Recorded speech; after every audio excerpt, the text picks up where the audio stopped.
Bismillahirrahmanirrahim. Assalamualaikum warahmatullahi wabarakatuh. Allahumma salli ala Muhammad wa ala ali Muhammad. Rabbi shrah li sadri wa yassir li amri wahlul 'uqdatam min lisani yafqahu qawli. Selamat jumpa sekali lagi dalam siri Islam Agama Istimewa. Dan sebagaimana yang saya sebutkan dalam siri pengenalan bahawa begitu banyak keistimewaan yang ada kepada Islam yang telah menjadikan Islam hampir menguasai 2/3 dunia, yang telah membina tamadun-tamadun yang terunggul dan membantu dunia keluar dari kegelapan, memberi penghormatan yang besar kepada para wanita, menolong orang-orang yang dhaif dan tidak bernasib baik, dan menjadikan penguasa-penguasa sebagai penjaga amanah daripada orang yang mencari keuntungan daripada penguasaannya. Membina masyarakat yang sentosa, yang aman, yang bahagia, yang menjauhkan kerosakan-kerosakan. Pendeknya segala-galanya ada dalam Islam yang istimewa ini. Dan saya kira jis kepada semua ini ialah kerana adanya kitab. Kita diberi kitab yang special, khusus dari Allah. Dan kitab itu terpelihara dari segala perubahan, dari penurunannya sampailah sekarang. Jadi kita mendapat suatu kitab yang datang daripada Allah dan kekal sehingga hari ini. Dan oleh kerana kita semua makhluk ciptaan Allah yang maha mengetahui, maha bijaksana, maka manual agung yang Allah berikan kepada kita ini, pada kehidupan manusia ini, Allah sangat mengetahui. Dan Allah sangat mengetahui apa yang manusia sangat perlukan untuk hidup dengan berjaya, cemerlang, gemilang dunia dan akhirat. Jadi salah satu sebab keistimewaan Islam ialah kerana kita ada Al-Quran. So, sangat banyak keistimewaan Quran ini dan kita akan bincang secebis dari keistimewaan-keistimewaan yang begitu banyak dalam klip yang ringkas ini. Okey, ada kepada yang tidak mengenali Al-Quran, mereka telah sukar untuk menerima bahawa Al-Quran ini super hebat kemampuan dia. Setengah orang yang nakal memperli bahawa Al-Quran hanya sebuah kitab sebagaimana buku-buku lain, malah ianya telah dilahirkan dalam masyarakat di padang pasir, di zaman yang kuno. Apalah yang dapat Al-Quran beri kepada manusia yang hidup dalam zaman yang super canggih sekarang ini dan akan datang. Jadi kepada orang yang tidak mengetahui atau orang yang tidak mengambil kisah tentang Al-Quran ini, mereka membayangkan Quran ini diturunkan pada zaman dahulu di mana manusia hidup di padang pasir, kuno masyarakatnya. Dan zaman yang mula berubah sekarang ni dengan begitu canggih, macam mana Quran masih relevan? Ramai yang tak, seolah-olah tak dapat appreciate keistimewaan Al-Quran. Malah ada yang provoke dengan lebih dahsyat bahawa Al-Quran hanyalah sebuah kitab yang mati. Tidak ada yang dapat disumbangkan kepada kehidupan manusia pada hari ini. Jadi tidak hairanlah ramai yang ragu pada Al-Quran. Atau Quran itu hanya untuk dibaca sebagai simbol beragama Islam. Bukannya Quran itu sebuah kitab mukjizat yang sangat istimewa, sangat agung, sangat tinggi nilai pendidikannya kepada manusia, untuk menjadikan umat Islam ini sebagai umat yang sangat hebat dunia dan akhirat.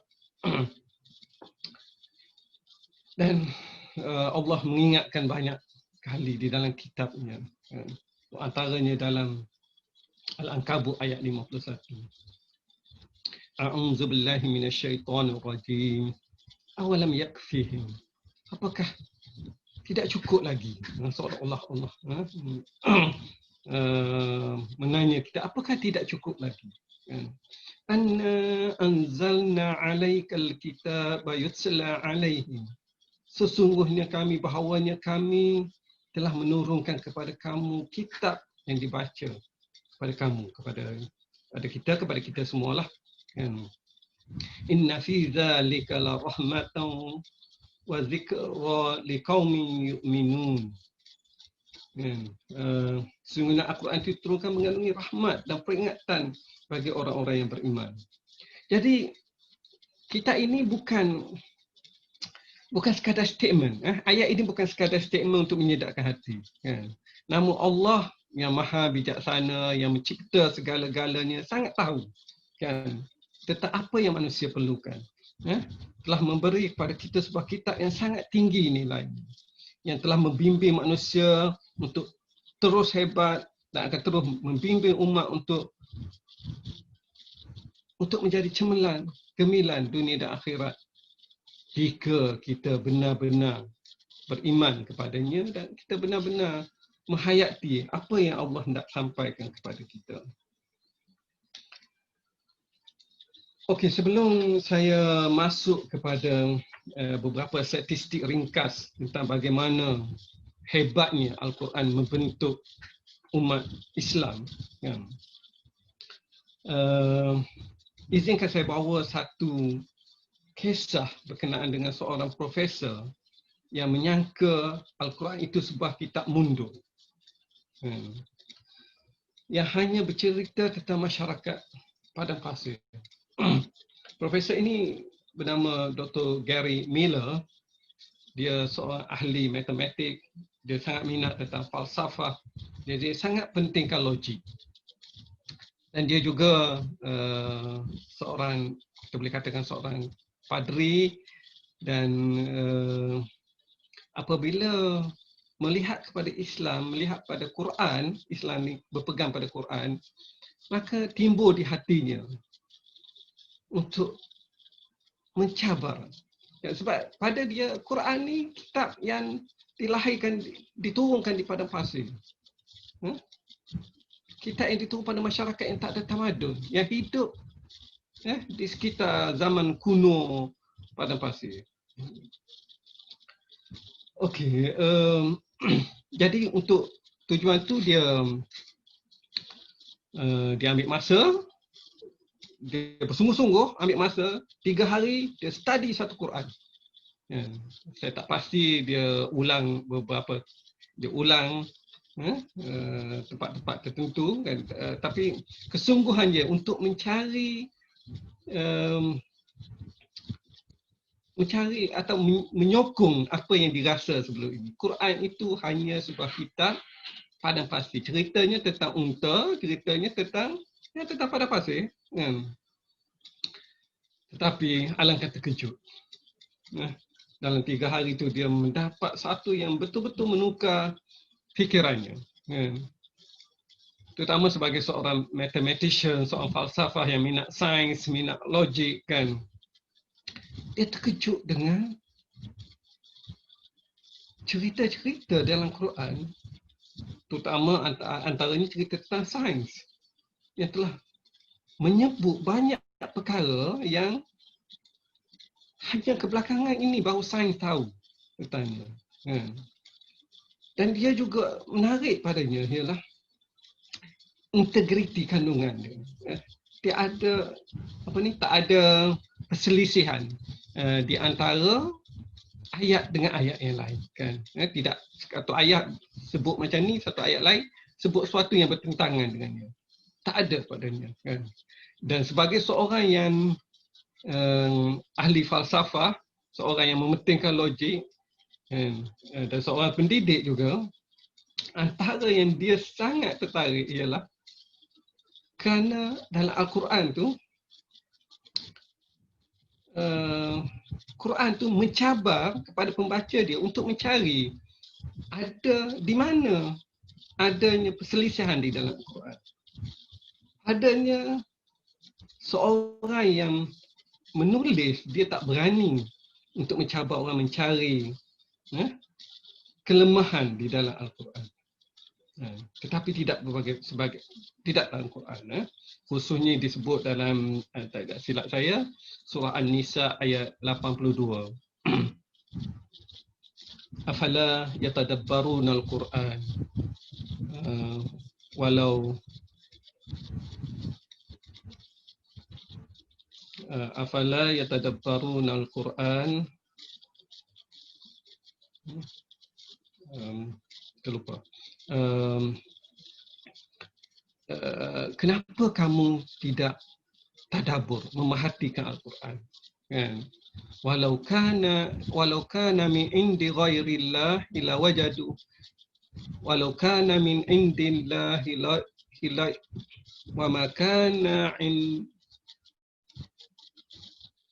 kalau ianya bukan daripada sisi Allah, sudah pasti kamu akan dapati perselisihan yang begitu banyak di dalamnya. Walau kana min indi ghairillahi lawajadu fihi ikhtilafan katsira. Kamu akan dapati begitu banyak kecanggahan di dalamnya. Ayat itu sangat kepada seorang yang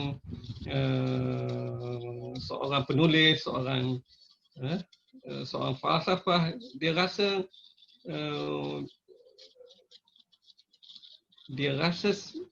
penulis ni tak akan berani untuk mencabar orang untuk mencari kesalahan atau kelemahan di dalam Al-Quran. Kepada orang yang pernah membaca kitab lain, sudah tentu akan merasa perbezaan besar, perbezaan besar pandangan Al-Quran, pandangan besar Al-Quran melalui apa saja sudut yang kita terokai. Sama ada pada aspek sains, pada aspek bahasa, kita akan dapati begitu menariknya. Atau nilai-nilai yang diajarnya untuk membentuk masyarakat Islam yang murni, cemerlang dunia dan akhirat. Okey, saya nak bawa satu misalnya ajaran Al-Quran terhadap beberapa hukum, khususnya hukum mabuk, hukum arak. Tapi sebelum kita lihat ayat tersebut, kita lihat sedikit statistik. Misalnya, arak ni satu kerosakan besar kepada dunia. Misalnya di US, 3 juta kematian setiap tahun akibat sesuatu yang berkaitan dengan arak. 3 juta kematian. So sekarang ni kita sedang menghadapi COVID-19, sudah hampir setahun. Sekarang ni 1 juta orang telah mencapai 1 juta orang. Pada hari ini telah mencapai 1 juta orang. Tapi akibat COVID-19 di US saja, tadi di seluruh dunia, COVID-19 di seluruh dunia hampir 1 juta, tapi di US saja setiap tahun lebih kurang 3 juta kematian kerana yang berkaitan dengan arak. Lebih pada 86% yang berumur lebih pada 18 tahun pernah minum arak. Di UK misalnya, dikatakan 45% daripada jenayah berlaku kerana kesan alkohol, kesan kemabukan arak. 39% keganasan rumah tangga kerana arak. 30% kanak-kanak umur muda 11 hingga 15 minum arak sekurang-kurangnya sekali seminggu tanpa dapat dikawal. Di Rusia kan, 72 kes pembunuhan. 72% daripada pembunuhan ialah hasil daripada yang berkaitan dengan arak. 42% kes bunuh diri juga berkaitan dengan arak. Ini 3 negara. Begitu banyak lagi negara yang menghadapi masalah dengan arak. Dalam Islam, dalam Al-Quran khususnya, ayat berkenaan dengan arak ni daripada 6,000 lebih ayat dalam Al-Quran, ayat berkenaan dengan arak ni tak sampai 10 kalau tidak silap saya. Hanya beberapa ayat saja. So dalam 10 ini sudah memberi kesan yang sangat besar pada Islam. Ya ayyuhallazina amanu innamal khamru wal maisiru wal ansabu wal azlam rijsum min amali syaitan fajtanibuhu la'allakum tuflihun. Surah Maidah tak silap saya. Wahai orang-orang yang beriman, bahawa sesungguhnya arak dan judi dan pemujaan berhala dan pengundi nasib adalah semuanya kotor dari perbuatan syaitan. Oleh itu hendaklah kamu menjauhi supaya kamu berjaya. Bayangkan dalam 2-3 ayat, dalam ayat yang betul-betul melarang, ialah ayat ini. Ayat lain tu jauhilah jika kamu tak solat dan sebagainya. Dan apabila ayat ini saja turun pada zaman penurunan Al-Quran, pada masa itu arak berleluasa, sangat sukar untuk masyarakat meninggalkan arak. Arak ni sebahagian daripada hidup. Tapi bila saja ayat ni turun, kita dapati di bandar Madinah tu, semua botol-botol arak dipecahkan, tempayan-tempayan arak dipecahkan,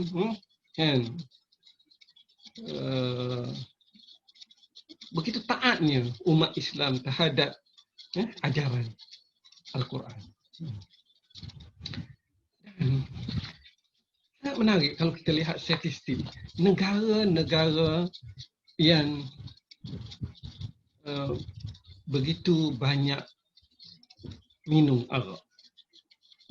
Ini pertama dari segi negara-negara Asia, tengok antara dari yang besar sehingga yang kecil, yang paling sedikit, ni paling banyak, yang ni paling sedikit, paling banyak South Korea. Tengok negara-negara Islam.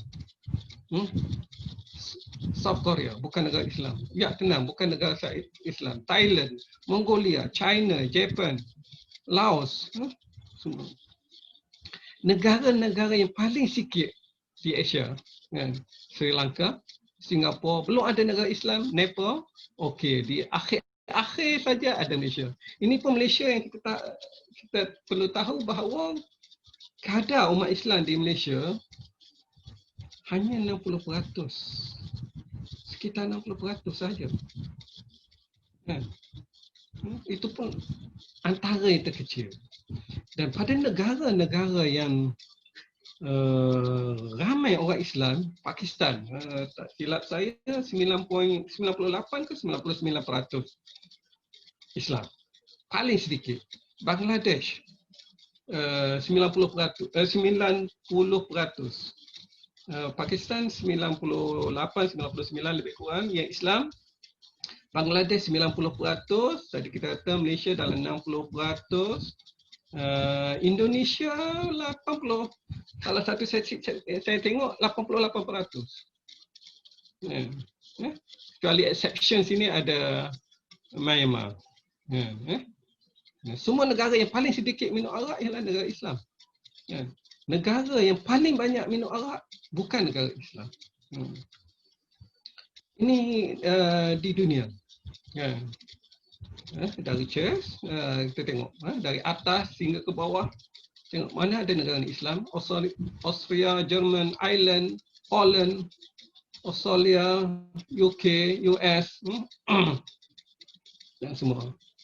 Jadi mana negara Islam di sini? Ada satu Turki. Itu pun antara yang terbawah, kan. Tapi Turki ini pun kan, sebagaimana kita tahu, ini telah jadi sekular. Selepas kejatuhan zaman Osmaniyah, Islam telah segala zaman semenjak zaman Mustafa Kemal Atatürk, negara Islam Turki telah ditukar sebagai negara sekular. Mungkin kebelakangan ini baru nak pulih semula. Tapi basically-nya dari atas hingga ke bawah, hampir tak ada negara Islam yang mengalami masalah dalam consumption Arab. Saya juga bawa sedikit data berkenaan dengan kadar bunuh diri.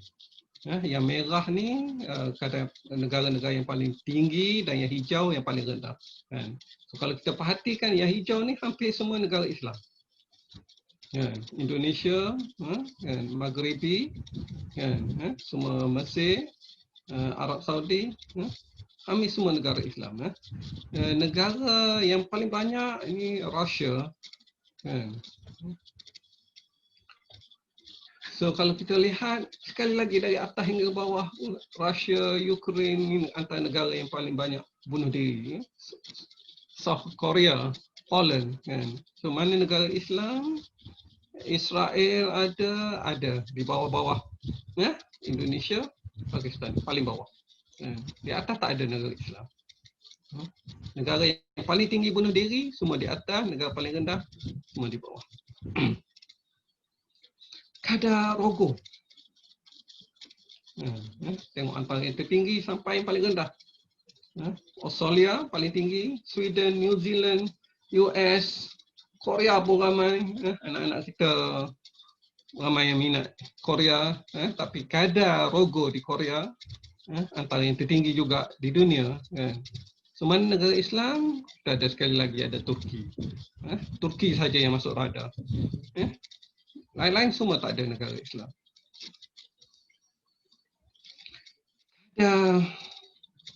Judi juga menyebabkan kerugian yang besar dan pergaduhan dan sebagainya. Data tahun 2014. Sekali lagi negara yang paling tinggi kadar judi mula Australia, Singapura, US, Ireland, Finland. Okey, sekali lagi hampir semua tak ada negara Islam di sini. Dari paling tinggi hingga ke bawah di dalam carta ini. Okey, itu sahaja untuk klik ringkas kali ini. Cuma saya nak tutup dengan jadi apa lagi masalah dengan Islam? Selalunya orang kata kebelakangan ni media selalu menggambarkan Islam agama yang ganas, kerap berlaku pembunuhan sebagainya. Tetapi sebenarnya itu lebih pada gambaran media. Berlaku tapi lebih gambaran media. Kalau kita lihat statistik yang sebenar, kadar keganasan yang disebabkan oleh orang Islam itu pun kita masih boleh berbincang. Islam yang macam mana? Kan, yang dikatakan yang membunuh. Kan. Kalau kita lihat sebenarnya di data ni kan yang paling banyak yang merah right wing, kumpulan-kumpulan sayap kanan, kumpulan yang sedikit yang hampir sama dengan Islam ialah left wing, kan. Islam hanya sedikit berbanding dengan yang dibuat oleh kumpulan-kumpulan lain. Begitu juga kita lihat data ini. So sebenarnya kalau nak kata Islam ganas pun itu satu yang boleh dipersoalkan lagi. Dan sekali lagi seperti saya sebut tadi, hanya Islam pun Islam yang macam mana yang kita harus kita harus teliti. So saya tutup dengan pada saya, terutama pada kawan-kawan semua yang melihat pada klip ini, Islam sangat istimewa. Kita hanya bawa satu aspek kecil saja dan teruskanlah mengamalkan apa yang diajar oleh Islam, teruslah mengamalkan apa yang diajar oleh Al-Quran. Wallahu alam. Assalamualaikum warahmatullahi wabarakatuh.